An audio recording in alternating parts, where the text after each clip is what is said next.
ಗೃಹ ಸಚಿವ ಜಿ ಪರಮೇಶ್ವರ್ ಅವರ ಒಡೆತನದ ಶೈಕ್ಷಣಿಕ ಸಂಸ್ಥೆಗಳ ಮೇಲೆ ನಿನ್ನೆ ಇಡಿ ಅಂದರೆ ಜಾರಿ ನಿರ್ದೇಶನಾಲಯ ದಾಳಿಯನ್ನು ನಡೆಸಿತ್ತು.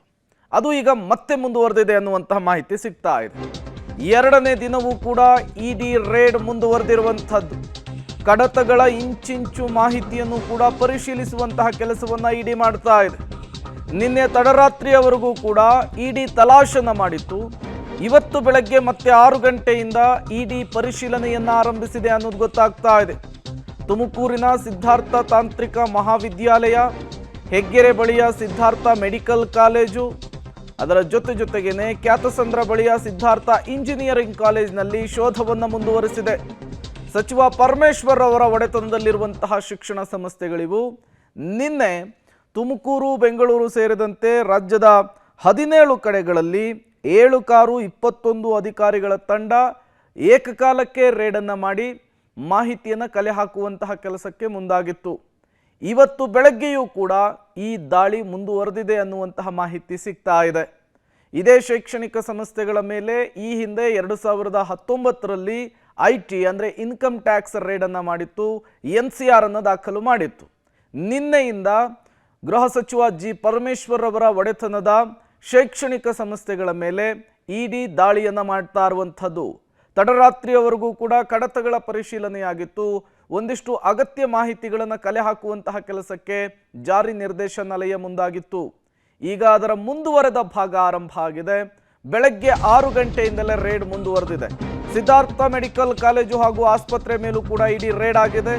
ನೆಲಮಂಗಲ ತಾಲೂಕಿನ ಟಿ ಬೇಗೂರು ಬಳಿ ಇರುವಂತಹ ಕಾಲೇಜು ಇದಾಗಿದೆ. ಸತತ 14 ಗಂಟೆಗಳ ಕಾಲ ಇಡಿ ಅಧಿಕಾರಿಗಳು ದಾಳಿ ನಡೆಸಿದ್ದು ಅದು ಅಂತ್ಯವಾಗಿದೆ. ನಿನ್ನೆ ರಾತ್ರಿ ದಾಳಿಯನ್ನು ಅಂತ್ಯಗೊಳಿಸಿದ್ರು ಇಡಿ ಅಧಿಕಾರಿಗಳು. ಈ ಸಂದರ್ಭದಲ್ಲಿ ದೆಹಲಿಯಿಂದ ಬಂದಂತಹ ಅಧಿಕಾರಿಗಳು ಒಂದಿಷ್ಟು ಮಹತ್ವದ ದಾಖಲೆಗಳನ್ನು ಪರಿಶೀಲನೆ ನಡೆಸಿದ್ರು. ಸಿದ್ಧಾರ್ಥ ಮೆಡಿಕಲ್ ಕಾಲೇಜು ಹಾಗೂ ಆಸ್ಪತ್ರೆ ಮೇಲೂ ಕೂಡ ಜಾರಿ ನಿರ್ದೇಶನಾಲಯದ ಅಧಿಕಾರಿಗಳು ರೇಡನ್ನು ಮಾಡಿದ್ರು. ಆರ್ಥಿಕ ವ್ಯವಹಾರಗಳಿಗೆ ಸಂಬಂಧಪಟ್ಟಂತೆ ಒಂದಿಷ್ಟು ಮಾಹಿತಿಯನ್ನು ಕೂಡ ಪಡೆದುಕೊಂಡಿದ್ರು. ಅದರ ಜೊತೆಗೆ ಒಂದಿಷ್ಟು ಕಡತಗಳನ್ನು ಪರಿಶೀಲನೆ ಮಾಡುವಂತಹ ಕೆಲಸ ಕೂಡ ಆಗಿತ್ತು. ಈಗ ಈ ಇಡಿ ದಾಳಿ ಇದೆಯಲ್ಲ, ಅದು ಮುಂದುವರೆದಿದೆ. ಎರಡನೇ ದಿನವೂ ಕೂಡ ಗೃಹ ಸಚಿವ ಜಿ ಪರಮೇಶ್ವರ್ ಅವರ ಒಡೆತನದಲ್ಲಿರುವಂತಹ ಶೈಕ್ಷಣಿಕ ಸಂಸ್ಥೆಗಳಲ್ಲಿ 3 ಕಡೆಗಳಲ್ಲಿ ಇಡಿ ಮತ್ತಷ್ಟು ಮಾಹಿತಿಗಳಿಗಾಗಿ, ದಾಖಲೆಗಳಿಗಾಗಿ ತಡಕಾಡ್ತಾ ಇದೆ. ಮತ್ತಷ್ಟು ಡೀಟೇಲ್ಸ್ ಅನ್ನು ಕೊಡ್ತಾರೆ ಮಂಜುನಾಥ್, ನೇರ ಸಂಪರ್ಕದಲ್ಲಿ ಜಾಯಿನ್ ಆಗಿದ್ದಾರೆ. ಮಂಜುನಾಥ್, ನಿನ್ನೆ ರೇಡ್ ಆಗಿತ್ತು. ಹಲವು ಮಾಹಿತಿಗಳನ್ನು, ಕಡತಗಳನ್ನು ವಶಕ್ಕೆ ಪಡೆದುಕೊಂಡು ಪರಿಶೀಲಿಸುವಂತಹ ಕೆಲಸ ಆಗಿತ್ತು. ಇವತ್ತು ಎರಡನೇ ದಿನದ ಇಡಿ ರೇಡ್ ಹೇಗೆ ಸಾಗ್ತಾ ಇದೆ, ಎಲ್ಲೆಲ್ಲಿ ರೇಡ್ ಆಗಿದೆ, ಡೀಟೇಲ್ಸ್ ಏನಿದೆ ಅಂತ? ಎಸ್ ಪ್ರೇಮ್, ಇವತ್ತು ಎರಡನೇ ದಿನ ಇಡಿ ಅವರು ಏನು ಶೋಧ ಕಾರ್ಯ ಮತ್ತೆ ಆರಂಭಿಸಿರುವಂಥದ್ದು. ಎರಡನೇ ದಿನದಲ್ಲಿ ಪರಮೇಶ್ವರ್ ಅವರ ಒಡೆತನದ ಸಿದ್ಧಾರ್ಥ ಮೆಡಿಕಲ್ ಕಾಲೇಜು ಮತ್ತು ಏನು ತಾಂತ್ರಿಕ ಕಾಲೇಜು ಎರಡೂ ಕಡೆಗಳಲ್ಲೂ ಮತ್ತೆ ಇವತ್ತು ಬೆಳಗ್ಗೆ 6 ಗಂಟೆಯಿಂದ ಶೋಧ ಕಾರ್ಯ ಆರಂಭಿಸಿದ್ದಾರೆ. ನಿನ್ನೆ ತಡರಾತ್ರಿ 12 ಗಂಟೆವರೆಗೂ ನಿರಂತರವಾಗಿ ಕಡತಗಳನ್ನು ಶೋಧ ಮಾಡಿದ್ದಾರೆ ಮತ್ತು ಅಲ್ಲಿನ ಸಿಬ್ಬಂದಿಗಳನ್ನು ವಿಚಾರಣೆಯನ್ನು ಕೂಡ ಮಾಡಿದ್ದಾರೆ. ನಿನ್ನೆ ಸಂಜೆನೂ ಕೂಡ ಊಟವನ್ನು ಹೋಟೆಲಿಂದ ಪಾರ್ಸಲ್ ತರಿಸಿಕೊಂಡು ಅಲ್ಲೇ ಊಟ ಮಾಡಿದ್ರು. ಈಗಲೂ ಕೂಡ ಅವರಿಗೆ ತಿಂಡಿ ಮತ್ತೆ ಹೋಟೆಲಿಂದ ಹೋಗಿರುವಂಥದ್ದು. ಮತ್ತೆ ಅಧಿಕಾರಿಗಳು ಶೋಧ ಕಾರ್ಯ ಆರಂಭ ಮಾಡಿರುವಂಥದ್ದು. ನಿನ್ನೆ ದಿನ ಮಹತ್ವದ ಕೆಲವೊಂದು ದಾಖಲೆಗಳನ್ನು ವಶಪಡಿಸಿಕೊಂಡಿದ್ದಾರೆ ಎನ್ನುವಂಥ ಮಾಹಿತಿ ಲಭ್ಯವಾಗಿತ್ತು. ಅದರಲ್ಲೂ ಕೂಡ ವಿಶೇಷವಾಗಿ ಒಂದಿಷ್ಟು ಆಸ್ತಿಗಳನ್ನು ಖರೀದಿ ಮಾಡಿದರು. 2003ರಿಂದ 2005ರ ಅವಧಿಯಲ್ಲಿ ಜಿ ಪರಮೇಶ್ವರ್ ಅವರು HMS ಕಾಲೇಜ್ ಆಗಿರ್ಬೋದು ಮತ್ತು ಬಂಡಿಮನೆ ಕಲ್ಯಾಣ ಮಂಟಪ ಆಗಿರ್ಬೋದು, ಹೀಗೆ ಕೆಲವೊಂದಿಷ್ಟು ಆಸ್ತಿಗಳನ್ನು ಖರೀದಿ ಮಾಡಿದ್ದಾರೆ. ಅದರ ಕ್ರಯಪತ್ರಗಳನ್ನು ಕೂಡ ವಶಪಡಿಸಿಕೊಂಡು ಅದನ್ನು ಪರಿಶೀಲನೆ ಮಾಡಿದ್ದಾರೆ ಎನ್ನುವಂಥದ್ದು. ಅದರಲ್ಲಿ ಏನಾದರೂ ಒಂದು ಎಡವಟ್ಟಾಗಿದೆ ಎನ್ನುವಂಥದ್ದು, ಬೇರೆ ಕಡೆ ಗೋಲ್ಡ್ ಮಾಫಿಯಾಗಿ ಅದಕ್ಕೆ ಏನಾದರೂ ಹೋಗಿದೆ ಅಂದರೆ ನೇರವಾಗಿ ಇವರು ಟ್ರಾನ್ಸ್ಫರ್ ಮಾಡಿರುವಂಥ ಹಣ, ಖರೀದಿಯಲ್ಲಿ ಟ್ರಾನ್ಸ್ಫರ್ ಮಾಡಿರುವಂಥ ಹಣ ಗೋಲ್ಡ್ ಬಿಸ್ನೆಸ್ ಮ್ಯಾನ್ಗೆ ಹೋಗಿರುವಂಥದ್ದು ಅನ್ನುವಂಥ ರೀತಿಯಲ್ಲೂ ಕೂಡ ಚರ್ಚೆ ಎನ್ನುವಂಥ ರೀತಿಯಲ್ಲಿ ಕೂಡ ತನಿಖೆ ನಡೀತಾ ಇರುವಂಥದ್ದು. ಹಾಗಾಗಿ ಒಂದು ರೀತಿಯ ರನ್ಯರವಾಗಿದ್ದಕ್ಕೆ ಲಿಂಕ್ ಇದೆ ಅನ್ನುವಂಥ ನಿಟ್ಟಿನಲ್ಲೂ ಕೂಡ ಈಗ ಚರ್ಚೆ ಆಗ್ತಾ ಇರುವಂಥದ್ದು.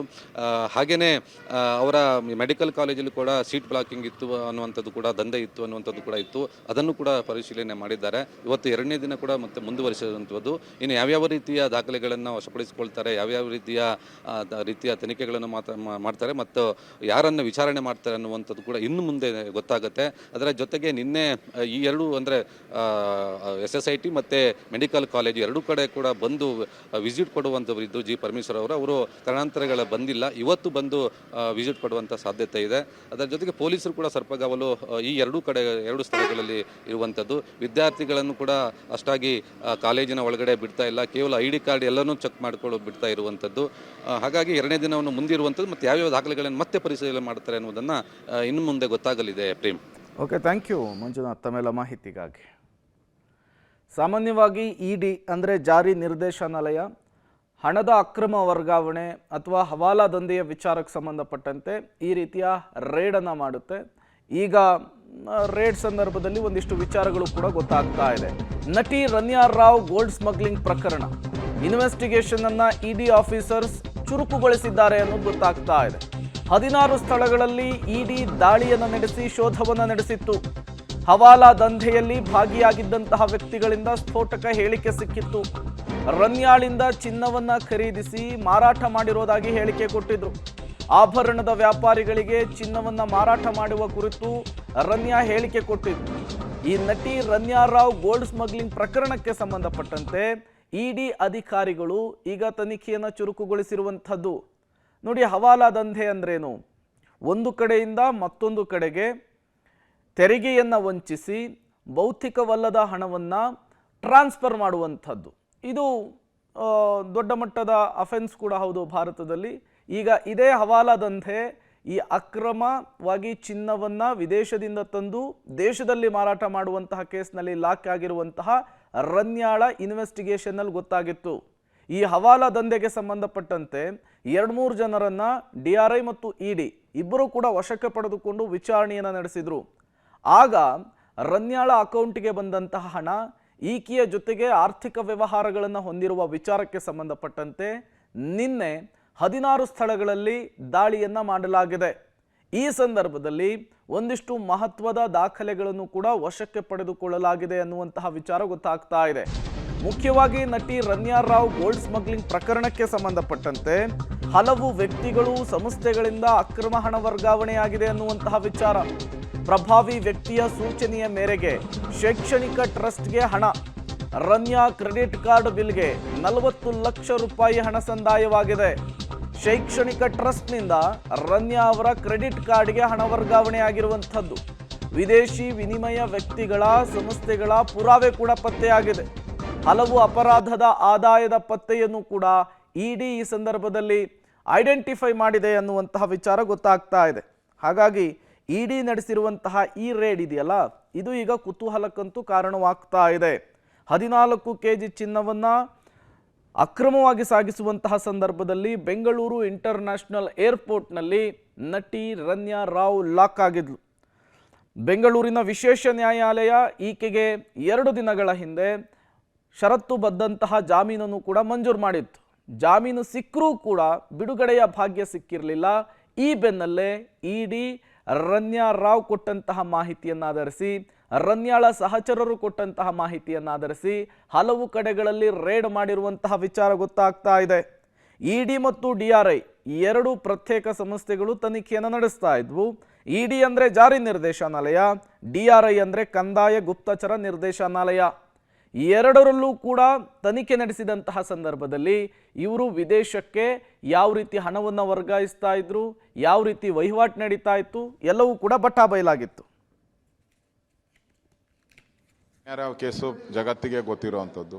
ಬಂದಿರೋ ಚಿನ್ನ ಎಲ್ಲೋಯ್ತು ಅನ್ನೋದು ಇವಾಗ ಭಾಳ ಇಂಪಾರ್ಟೆಂಟ್. ಅದಕ್ಕೆ ಪರಮೇಶ್ವರ್ ಅವ್ರ ಮನೆ ರೈಡ್ ಆಗಿರೋವಂಥದ್ದು, ಅವರ ಇನ್ಸ್ಟಿಟ್ಯೂಷನ್ ರೈಡ್ ಆಗಿರೋವಂಥದ್ದು, ಈ ಎಲ್ಲ ತನಿಖೆಯನ್ನು ಪ್ರಾಪರಾಗಿ ಮಾಡಬೇಕು.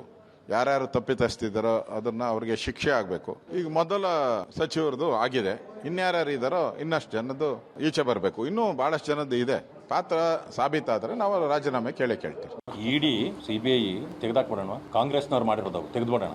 ಒಂದು ದಯವಿಟ್ಟು ಯಾರಾದರೂ ಒಂದು ಇದು ಕೊಡಿ, ನಾನು ಪ್ರಧಾನಮಂತ್ರಿಗಳಿಗೆ ಬರೀತೀನಿ. ಅವ್ರ ಕೆಲಸ ಅವ್ರು ಮಾಡಬೇಕೋ ಬೇಡ. ಆಮೇಲೆ ಎಲ್ಲಿ ಮಿಸ್ಅಪ್ರೋಪ್ರಿಯೇಷನ್ಸ್ ಆಗಿರ್ತದೆ ಅದು ಅವ್ರ ಟಾರ್ಗೆಟ್ ಮಾಡ್ಕೊಳ್ತಾರೆ. ಅದು ಕಾಂಗ್ರೆಸ್ಸು BJP ಜನತಾದಳ ಅಲ್ಲ. ಅಲ್ಲೇನೂ ಸಿಕ್ಕಿಲ್ಲ ಅಂದ್ರೆ ಮುಗ್ದೋಯ್ತು. ಭಯ ಯಾಕೆ? ಯಾರಾದರೂ ಹೇಳಲಿ. ನಂದು ಸ್ವಲ್ಪ ರೇಡ್ ಮಾಡಲಿ, ನಂದು ಅಟ್ಲೀಸ್ಟ್ ನನ್ನ ಹೆಸರು ಒಂದಷ್ಟು ಚೆನ್ನಾಗಿ ಬಂದರೆ ನಾಳೆ ದಿವಸ ಜನ ಅವ್ರ ಮನೆಯಲ್ಲೂ ಏನೋ ಇದೆಯಪ್ಪ ಅದಕ್ಕೆ ಅವ್ರದ್ದು ರೈಡ್ ಮಾಡಿದ್ದಾರೆ ಅಂತಾದರೂ ಹೆಸರು ಬರಲಿ. ಇಲ್ಲ ಅಂತ ಅದನ್ನೇ ಹೇಳ್ತಿದ್ದೀನಲ್ಲ. See, they are all departments independently they are working. ಕಾಂಗ್ರೆಸ್ನವ್ರ ಕಾಲದಲ್ಲಿ ಇತ್ತು, ಅವ್ರು ಮಾಡಿದಾಗ ಸರಿ ಇತ್ತು. ಈಗ ಕಾಂಗ್ರೆಸ್ನವ್ರ ಟಾರ್ಗೆಟ್ ಅಂದರೆ ನಾನು ಹೆಂಗೆ ಹೇಳಲಿ? It is not A target. ಅದರ ಜವಾಬ್ದಾರಿಯನ್ನು ಅದು ಮಾಡಬೇಕು. ಮಾಡಿಲ್ಲ ಅಂತಂದರೆ ಆ ಡಿಪಾರ್ಟ್ಮೆಂಟನ್ನೇ ಕಿತ್ತು ಬಿಸಾಕಬೇಕು. ಕೆಲಸ ಮಾಡಬೇಕು. ಅವರು ಮಾಡಿಲ್ಲ ಅಂತಂದ್ರೆ ಯಾಕಿರ್ಬೇಕು? ಅವರು ಪರಮೇಶ್ವರ್ ಅವರು ಗೃಹ ಮಂತ್ರಿಗಳು, ಅವರು ಒಬ್ಬ ದಲಿತ ನಾಯಕರು. ಇದೆಲ್ಲ ನೋಡಿದ್ರೆ ಒಬ್ಬ ದಲಿತ ನಾಯಕರನ್ನ ಟಾರ್ಗೆಟ್ ಮಾಡಿರ್ತಕ್ಕಂಥದ್ದು. ಯಡಿಯೂರಪ್ಪ ಏನು ಬಹಳ ಅನಿಷ್ಟ, ವಿಜೇಂದ್ರ ಬಹಳ ಅನಿಷ್ಟ, ಕುಮಾರಸ್ವಾಮಿ ಬಹಳ ಅನಿಷ್ಟ.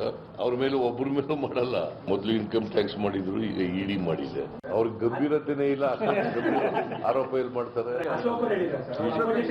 ಅಶೋಕೆ ಮಾಡಿಸಿರ್ಬೋದು. ಹಾಗಾದ್ರೆ ಎಜುಕೇಷನ್ ಇನ್ಸ್ಟಿಟ್ಯೂಷನ್ಸ್ ಮೇಲೆ ಮಾಡೋಂಥದ್ದು ಏನಿದೆ, ನನಗೆ ಸರಿಯಾಗಿ ಮಾಹಿತಿ ಇಲ್ಲ. ನಾನು ಅದನ್ನು ತಿಳ್ಕೊಂಡು ನಾನು ರಿಯಾಕ್ಟ್ ಮಾಡ್ತೀನಿ.